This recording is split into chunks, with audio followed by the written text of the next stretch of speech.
Hello everyone. ये story जो है मेरे पास एक्चुअली काफ़ी ज़्यादा स्टोरीज़ अभी जो है वो स्टॉक में है। ये इतने टाइम से मैंने कोई भी स्टोरी बनाया नहीं है। लास्ट स्टोरी भी कितने महीने पहले बनाई थी, आई डोंट रिमेम्बर एग्जैक्टली। तो here I am with a new horror story and ये स्टोरी मुझे मेरे एक अपने फ्रेंड ने बताई थी। तो उसने अपने लाइफ का जो है वो एक्चुअल रियल स्टोरी मुझे शेयर किया था, तो वही मैं आपके साथ यहाँ पे शेयर कर रही हूँ। Yes, because of his personal reasons I can take his name, क्योंकि उसके फैमिली मेम्बर्स भी इसमें एडेड है स्टोरी में, तो उनका नाम नहीं ले सकते। तो मेरे फ्रेंड जो है उनका नाम रखते हैं रमेश। एंड रमेश रिसेंटली अपने एक्चुअल सिटी को छोड़ के अपने जॉब के लिए कहीं और शिफ्ट हो गए थे अपनी फैमिली के साथ। फैमिली मीन्स उसकी वाइफ एंड उसके दो बच्चे। तो वाइफ का नाम है हर्षिता। तो वो सारे लोग एक मतलब अच्छे खासी जगह पे ही जाते हैं। वहाँ पे एक विला मिलता है उनको, रमेश को मिलता है विला उनके कंपनी की तरफ से रहने के लिए। तो वहाँ पे जाने से पहले मतलब उनके पास टाइम नहीं होता है कि वो इंक्वायरी करे कि कैसा है वो प्लेस एंड मतलब अच्छा है नहीं है, फैसिलिटीज़ क्या है, आस पड़ोस के लोग, वो कुछ बैकग्राउंड वेरीफाई नहीं करता है एंड जल्दबाजी में वो वहाँ पे शिफ्ट कर लेता है। जब रमेश, हर्षिता और उनके बच्चे जब अपना सारा सामान लेकर वहाँ पहुँचते हैं शिफ्ट होने के लिए, एंड जस्ट उनकी गाड़ी आके रुकती है उस विला के सामने, तब वो फर्स्ट टाइम जो है देख रहे होते हैं उस घर को, इवन रमेश। तो नज़ारा कुछ ऐसा था कि उस विला को देख के ऐसा लग रहा था, है काफ़ी विंटेज बट इतना पुराना था, मतलब किसी खंडर से कम नहीं लग रहा था। मे बी कितने कई साल हुए होंगे कि वहाँ पे कोई रहने के लिए नहीं आया। तो ये लोग फिर भी अपना सामान वगैरह सब लेके अंदर पहुँचते हैं एंड आस पड़ोस में भी काफ़ी कम मतलब दिखाई दे रहे थे, मतलब लोग घूमते फिरते भी नहीं दिख रहे थे। तो ये लोग जस्ट सामान लेके घर के अंदर चले जाते हैं, साफ़ सफाई एंड थोड़ा बहुत शिफ्टिंग करते करते ऑलमोस्ट इवनिंग हो जाता है। तो हर्षिता जो है उसने थोड़ा बहुत क्लीनिंग वगैरह सबसे पहले किचन का ही किया हुआ था, क्योंकि बच्चे भी हैं तो खाना वगैरह बनाने के लिए थोड़ा इजी हो जाएगा। तो इवनिंग होते ही थोड़ा बहुत खाना बना दिया हर्षिता ने एंड उनके साथ कुछ स्नैक्स वगैरह भी लेके आए थे। तो खाना वगैरह खा के ये लोग गए, सो गए, बच्चे अपनी जगह पे, ये दोनों अपनी जगह पर। एंड काफ़ी थकी हुई थी हर्षिता भी, तो उसको नींद लग जाती है। आफ्टर सम टाइम उसको कुछ सपना आता है कि वो उसी घर में है जहाँ पे वो लोग अभी रहने के लिए गए हैं। एंड वहाँ पे मतलब अचानक से कुछ लोग आए होते हैं एंड वो खुद उन लोगों को जानती भी नहीं है। तो वो सब लोग वहीं पे सोफ़ा पे बैठ के एक दूसरे से बातचीत कर रहे हैं, हंसी मजाक कर रहे हैं, काफ़ी ज़ोर ज़ोरों से हंस रहे हैं। And all of sudden light चली जाती है। तो लाइट जब चली गई तब पिन ड्रॉप साइलेंस वहाँ पे होता है। एंड जब उसके 5-10 मिनट बाद लाइट आती है तो हर्षिता देखती है कि वहाँ पे कोई नहीं है, ना रमेश है ना वो लोग हैं, किसी की आवाज़ तक नहीं आ रही है एंड ना ही उसके बच्चे दिख रहे हैं। तो हर्षिता आवाज़ देती है पहले तो सबको एंड वहाँ से उठ के वो जस्ट निकलती है कि कहाँ गए सब लोग देखने के लिए। ऑफ कोर्स उन लोगों को नहीं बट एटलीस्ट रमेश और बच्चों को। तो वो जस्ट आवाज़ देते देते घर पे घूम रही है एंड वो ढूंढते ढूंढते कुछ ऐसी जगह पे पहुंच जाती है कि उसने वो जगह पहले देखी नहीं। आई मीन साफ़ सफाई जब कर रहे थे ऑलमोस्ट पूरा घर घूम के देख लिया था हर्षिता ने, बट वो जगह काफ़ी नया था उसके लिए, उसने मतलब देखा ही नहीं था। फिर उसको ऐसा लगा कि शायद वो सामान वगैरह लाके शिफ्ट करने में, साफ़ सफाई करने में इतनी ज़्यादा मतलब हड़बड़ी में थी कि उसे मिस हो गया होगा वो प्लेस एंड उसको याद नहीं होगा। तो वो वहाँ पे एक कोई रूम दिखा था, तो वो जस्ट उस रूम का डोर ओपन करने के लिए जाती है बट वो काफ़ी जाम हो चुका था। लाइक बहुत टाइम से जब नहीं खुलता है, नहीं अटक सा जाता है वो, तो थोड़ा बहुत ज़ोर लगा के धक्का दे दिया तो ओपन हो गया वो रूम एंड शी एंटर्ड। फिर उसने जाके अंदर देखने की कोशिश की बट वहाँ पे थोड़ा बहुत भी उजाला था ही नहीं, मतलब कहीं से रोशनी नहीं आ रही थी, पूरा अंधेरा। सो इट्स लाइक आपके सामने आके कोई खड़ा भी हो जाएगा तब भी आपको पता नहीं चलेगा कि वहाँ पे कोई है या नहीं। तो उसने सोचा कि ऐसी जगह पे क्यों ही आएगा रमेश, एंड बच्चे तो डोरी मुझसे ओपन नहीं हो रहा था तो बच्चों से क्या ओपन होगा, तो बच्चे तो नहीं आएंगे। तो वो वहाँ से जब निकल रही थी तब शी रियलाइज्ड कि पैरों के नीचे उसके कुछ मतलब आवाज़ आ रहा है, जैसे पानी पे नहीं हम चलते हैं तो वैसा कुछ आवाज़ आ रहा था। तो शी इग्नोर्ड, एंड जैसे ही वो वहाँ से निकल रही थी अचानक से उसका अलार्म जो है वो बजता है, एंड वो हड़बड़ी से एकदम घबरा के उठ जाती है, पूरा पसीना से भीगी हुई थी वो। तो देन शी रियलाइज्ड कि एक्चुअली में सपना था। तो वो जस्ट उठ के अपना कपड़ा एंड टॉवल वगैरह लेके जस्ट जा ही रही थी नहाने, तब वो देखती है कि उसके पैर एंड घुटनों तक उसके कपड़े जो है वो सारे मतलब खून से भरे हुए हैं। तो वो जस्ट देखते हुए जो सोच ही रही थी कि ये सब कहाँ से एंड कैसे हुआ, उतने में रमेश भी उठ जाता है एंड ही इज़ लाइक, जब वो देखता है देन ही इज़ लाइक कि अरे हर्षिता तूने बताया नहीं कि तेरे पीरियड्स चल रहे हैं, अगर बताया होता तो फिर इतना काम नहीं करते हम, आज हम बाकी का 2-3 दिन बाद कर लेते जो भी है, साफ़ सफाई एंड घर को सेट करना। तो इस साइड बाकी का सारा काम हम 2-3 दिन बाद कर लेंगे एंड थोड़ा बहुत मैं कर लूँगा अभी, जैसे ही मुझे काम से आने के बाद टाइम मिलेगा, ऑफिस से आने के बाद। तो हर्षिता कुछ रिप्लाई नहीं देती है बिकॉज शी नोज कि वॉट हैपन। तो वो वही सोचते सोचते जस्ट गई, नहाई, अपने बच्चों को उठाने गई, उनको फ्रेश वगैरह किया, अपने काम में लग गई वो। तो घर तब तक ऑलमोस्ट थोड़ा बहुत हो चुका था सेट। बाकी के जो थोड़े बहुत राशन वगैरह लाना था वो सब लाने के लिए रमेश चला जाता है मार्केट। वो जाते जाते बच्चों को भी साथ में लेके चला जाता है and now she was all alone, Harshita घर में। तो अचानक से वापस से वो सारी चीज़ें उसके नज़रों के सामने से घूम रही थी कि ये सपना था, ये रियलिटी था, क्या हुआ। बिकॉज़ वहाँ पे मुझे साफ सुनाई दिया था कि मैं जहाँ से चल रही हूँ पानी वहाँ पे है कुछ बहुत ज़्यादा, एंड वो उड़ रहा है मेरे कपड़ों पे। एंड सुबह जैसे ही उठ के देखती है तो उसका पूरा कपड़ा खून में। तो उसने सोचा कि एक बार वो वापस से पूरे घर का चक्कर लगाएगी and she will try to find कि वहाँ पे वैसा कोई रूम है क्या। तो वहाँ पे 2 मंज़िलों का था, वो जो विला था वो 2 मंज़िलों का था। तो उसने पहले तो ऊपर का सारा जो था फर्स्ट फ्लोर का वो ढूंढ लिया, वहाँ पे उसको वैसा कुछ मिला नहीं है सच। तो वो नीचे आई एंड किचन एंड ऑल वहाँ पे आसपास देखा कि कोई डोर है क्या जो उसने मिस किया, उसको नहीं दिख रहा था।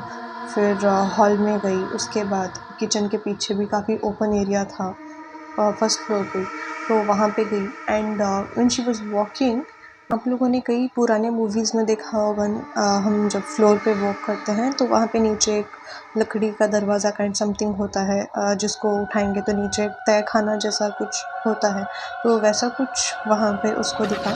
शी ट्राइड वेरी वेल कि वो मतलब उसको ओपन करे, बट वो इतना हैवी था कि उससे वो उठ ही नहीं पा रहा था। तो तब तक रमेश एंड बच्चे आ गए थे मार्केट से एंड ये चली गई उनके पास। तो वापस से अगेन सारे काम ख़त्म करके खाना वाना खा के ये सोने गई। वापस से सब लोग सोने के लिए चले गए अपने अपने जगह पे। एंड जब सोने जा रही थी हर्षिता तो बेड पे लेटे लेटे वो यही सोच रही थी, उसके दिमाग में कॉन्टिन्यू बेसिस पे यही चल रहा था कि कल जो हुआ था वो सच था, सपना था, क्या था, she was not able to understand. And वापस से वही सारी चीज़ें उसके दिमाग में सोच रही थी कि वापस से सोऊंगी मैं अभी तो फिर कुछ हो ना जाए या फिर से वैसा ही कोई सपना ना आ जाए। तो यही सोचते सोचते आखिर में उसको नींद लग जाती है एंड अगेन फिर से उसे वही सपना गिरता है, सपने में वही घर। एंड इस बार वो उस जगह पे आके खड़ी है जहाँ पे वो तहखाने का वो दरवाज़ा था ज़मीन पे जो वो ओपन नहीं हो रहा था उससे, एंड ये वहाँ पे खड़ी थी and she was trying again कि उसको ओपन करे। एंड होता क्या है, इस बार जब वो ओपन करने जाती है उसने सिर्फ हाथ लगाया था उस डोर को और वो जस्ट उठाने जा रही थी, अपने आप वो डोर ओपन होता है। कुछ भी मेहनत नहीं लगा था हर्षिता को, ना उसने ताकत लगाया कुछ, डोर अपने आप ओपन होता है। नीचे उसको सीढ़ियाँ दिख रही थी अंदर जाने के लिए एंड वो लिटरली अंदर चली गई। एंड वो देखती है कि जैसे सपने में उसने देखा कि एक डोर होता है, उसको वो बहुत जोर लगा के ओपन करने का ट्राई कर रही थी उसके सामने वही डोर था वापस से। एंड इस बार उसको वो डोर ओपन करने की भी ज़रूरत नहीं पड़ी, क्योंकि वापस वो भी डोर अपने आप ओपन हो जाता है। एंड जब ये अंदर जाती है, इस बार उसको हल्की सी एक मतलब ऐसे रोशनी दिखाई दे रही थी कि उसको दिखाई दी कि वहाँ पे क्या सामान वगैरह रखे हुए हैं, क्या है।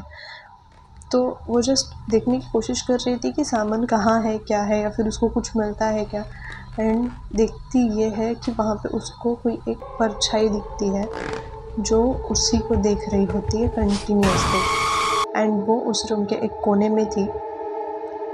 हर्षिता उसको देख के इतनी ज़्यादा डर जाती है, एंड उसको वापस से वो पैरों के नीचे जो पानी पानी एंड ऑल उसको फर्स्ट टाइम जैसे फील हुआ था, वही फीलिंग वापस से हो रही थी कि उसके पैरों के नीचे पता नहीं क्या है, पानी है या क्या है। उसको ऑब्वियसली अंदाज़ा आ गया था कि खून ही हो सकता है, बट वो इतनी डरी हुई थी।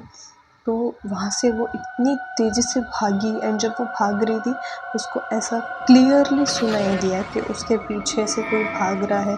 क्योंकि वो पानी में भागते हुए जो आवाज़ होती है, जैसे हर्षिता के पैरों की आवाज़ आ रही थी, वैसे ही पीछे से किसी और के भागने की भी आवाज़ आ रही थी। इतनी हड़बड़ाहट से और इतनी तेज़ी से हर्षिता भागती है एंड ऊपर जाती है, और एकदम ज़ोर से वो जो डोर था उसको नीचे फेंक देती है। लाइक लिटरली फेंक देती है। उसने धीरे से बंद भी नहीं किया, पर इतनी डरी हुई थी, उसने सीधा डोर लिया एंड फेंक दिया। एंड काफ़ी ज़ोर से बंद हो जाता है वो जगह। तो उस आवाज़ से रमेश भी उठ जाता है। तो वो ऊपर से आ रहा था, इन लोगों का बेडरूम जो था वो फर्स्ट फ्लोर पे था। तो रमेश वहाँ से हर्षिता को आवाज़ देते देते जस्ट नीचे पहुँच ही रहा था, ये भाग के किचन के पास पहुँच जाती है एंड बहाना कर देती है कि किचन में आई थी ना, मुझे प्यास लगी थी। तो दोनों मिलके वापस ऊपर जाते हैं। अंधेरा था, ऑब्वियसली लाइट्स ऑफ थे रात को। तो ये डायरेक्ट वॉशरूम में जाती है, उसने देखा कि यस, वापस से ब्लड था। इस बार हर्षिता इसलिए डरी हुई थी क्योंकि लास्ट उसको याद ये था कि वो गई थी एंड बेड पे सोई थी। उसके बाद उसको रियलाइज़ हुआ ही नहीं कि वो वहाँ पे कैसे पहुँची, डोर कैसे खुला, अंदर गई, जो भी हुआ, वहाँ से भाग के आई। उसको लास्ट यही याद था कि एक, मैं सोई थी रात को बेड पे जाके, एंड सेकेंड, रमेश ने आके मुझे आवाज़ दी एंड मैं भाग के गई किचन के पास। उस दौरान कब कैसे वो उठ के वहाँ गई, she just don't have idea about that. ऐसे ही करते करते काफ़ी दिन हो गए, एंड वही सपने आए जा रहे हैं हर्षिता को। ये वहाँ पे पहुँचे जा रही है, अपनी जान बचा के भाग के आ रही है। एंड लकीली उसके बच्चे फर्स्ट फ्लोर ग्राउंड फ्लोर पे ही सोते हैं। एंड लकीली वो लोग ऐसा कुछ नहीं किए एडवेंचरस कि उठ के रात कुछ कहीं जाना है, ढूंढना है, कुछ आवाज़ आ रही है तो वहाँ पे जाना है। नो, थैंकफुली बच्चों ने ऐसा कुछ किया नहीं था। एंड ये करते करते काफ़ी दिन हो गए थे, एंड हर्षिता की तबीयत भी काफ़ी ख़राब हो रही थी ये सब सोच सोच के। एंड वन डे सडनली वहाँ पे अचानक से खुद ब खुद एक तांत्रिक जो है वो आता है। तांत्रिक in the sense Aghori kind of someone. तो वो खुद आते हैं, एंड उस दिन रमेश नहीं होता घर में, एंड बच्चे जो है वो भी खेल रहे होते हैं बाहर। तो हर्षिता को उन्होंने मतलब पूछा कि कब रहने आए एंड क्यों आए, आस पड़ोस में पूछताछ क्यों नहीं की। ये सब सुन के हर्षिता थोड़ी सरप्राइज़ हो जाती है कि इनको ये सब इतना कैसे पता कि एग्जैक्टली उसके साथ क्या हो रहा है, सपने, उसका डर, वो एक्सपीरियंसेस। तो वो जो आए थे बाबा, वो बताते हैं कि उस घर में जो है इससे पहले मौतें हो चुकी थी उसी आत्मा की वजह से जो उसने नीचे देखा था, वो साया in that dark room. And even at this time वो वहाँ पे एग्जिस्ट करता है। एंड जो भी उस घर में आते थे इससे पहले रहने के लिए, तो किसी न किसी का डेथ 101% होता ही था। तो वो हर्षिता को समझाते हैं कि दे आर लकी कि सिर्फ हर्षिता को वो चीज़ दिखाई दे रही थी, एंड डोंट नो हाउ वो हर बार बच रही थी। बट इसके आगे गारंटी कोई नहीं ले सकता कि वो या फिर उसके बाकी के जो 3 मेंबर्स है फैमिली में, उनमें से कोई बच सकता है। तो उन्होंने बताया कि वहाँ से निकल के कहीं और शिफ्ट होने के लिए। एंड उतने में रमेश आता है। तो स्टार्टिंग में तो वो थोड़ा हो गया था कि तू किसकी बातों में आ रही है, क्यों घर पे लिया, and all and all. But Harshita जब रोते-रोते सब बता देती है तो उसको इतना डरा हुआ देख के लिटरली रमेश भी ट्रस्ट करता है उस पे एंड केयर नहीं करता कि सच है झूठ है, ही जस्ट डोंट केयर कि क्या है क्या नहीं, ना ही वो पता करने की कोशिश करता है। उसने जस्ट देखा कि हर्षिता ने ये सब फेस किया एंड सिर्फ उस पर ट्रस्ट करके वो अपने बच्चों को और हर्षिता को लेके वहाँ से शिफ्ट कर जाता है एंड उसके बाद से अभी तक उन्होंने कभी उस जगह पर वापस मुड़ के भी नहीं देखा एंड वहाँ पे भी कोई रहता है या नहीं रहता, they just don't have idea and ना ही कोई अपडेट है उसका उस घर का। अब ये स्टोरी मेरे साथ शेयर करने के लिए थैंक यू बंदर and take care of your family and take care of yourself. See आप बोल सकते हो कि मैंने फ़िल्टर लगाया है एंड जिसको लगता है नहीं लगाया है, नहीं लगाया है। See I can't do anything if you don't like me and आपको अगर मैं नहीं पसंद हूँ तो it's your choice. Personal life में मेरे कुछ ऐसे लोग हैं गाइस जो ऐसे कमेंट्स करते हैं, लिटरली बैक बिचिंग करते हैं मेरे बारे में कि वीडियो में ऐसी दिखती है, इन रियल अगर उसको देखो तो कितनी बदसूरत है एंड ऑल। Your choice. हम जिसको जिस नज़रिए से देखते हैं हमें वो वैसा दिखता है। आप लोगों के पास भी कोई अगर ऐसी स्टोरीज़ है रियल लाइफ बेस्ड एक्सपीरियंसेस आपके फैमिली या फ्रेंड्स के साथ या किसी के साथ भी, तो मुझे भेज सकते हैं मेरे इंस्टा आईडी पे, यहाँ पे मैं मेंशन कर दूँगी। एंड ये सपना जो भी था, जो ये स्टोरी मैंने बताई, वैसे अगर कोई सपने वगैरह आपने भी कभी देखे हैं एंड आपने रियलाइज़ किया है कि वो सपना नहीं रियलिटी था या फिर कोई और एक्सपीरियंस, तो आप मुझे फॉर श्योर भेजिए। आई प्रॉमिस मैं नरेट करूँगी उस स्टोरी को एंड अपलोड करूँगी यूट्यूब पे, तो आप सभी इंटरेस्टिंग स्टोरीज़ सुन सकते हैं। And yes I know horror stories है तो बैकग्राउंड जो है वो डार्क होना चाहिए, them and all. So I will work on that, I am trying to work on that and तब तक के लिए सब्सक्राइब टू माई चैनल।